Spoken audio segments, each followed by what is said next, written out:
দেবকী নন্দন কৃষ্ণ গীতা পাঠেন তুষ্যতি যথা ন বেদৈদানেন যজ্ঞ তীর্থব্রতাদিভি।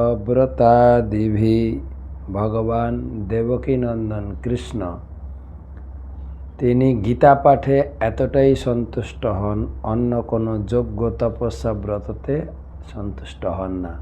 আজকের গীতা পাঠ 4th অধ্যায় 15 শ্লোক জ্ঞানযোগ।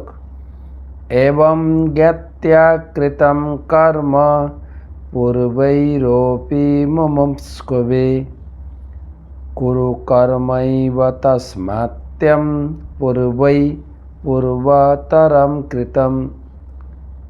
এবং জ্ঞাত্যা কৃতম কর্ম পূর্বৈরপি মুমুক্ষুবে কুরু কর্মৈব তস্মাত্ত্যং পূর্বতরম কৃতম।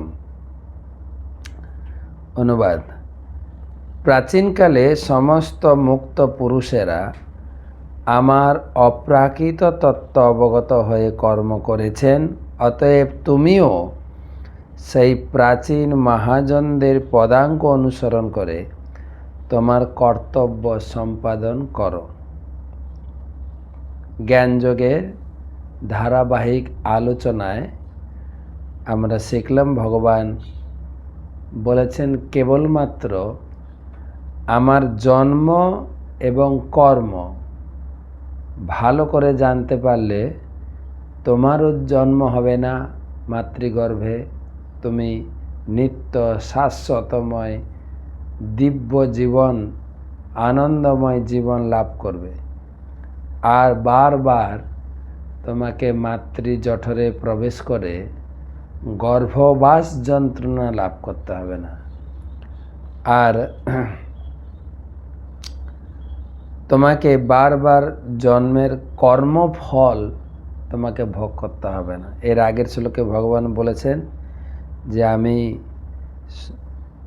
আমি বর্ণ আশ্রম সৃষ্টি করেছি, কিন্তু আমি বর্ণ আশ্রমের মধ্যে নই।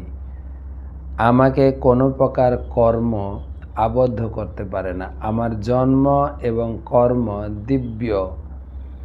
ভগবান তার জন্মগ্রহণ করেছেন আমাদের মতো নয়।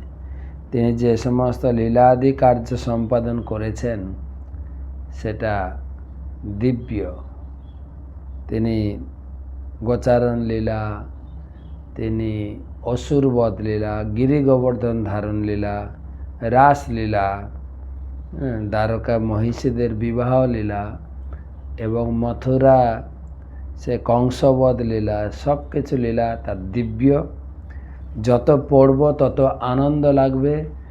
আর এই ভগবানের দিব্য জন্ম জানতে পেরে আমরা আমাদের জীবনকে শুদ্ধ করব। তাই এখানে বলছেন পূর্বৈরপি মুমুক্ষুবে, পূর্বে মহান মহান ঋষিরা, যোগীরা, ভক্তরা তারা এই দুটো তত্ত্ব অবগত হয়ে মুক্তি লাভ করেছেন।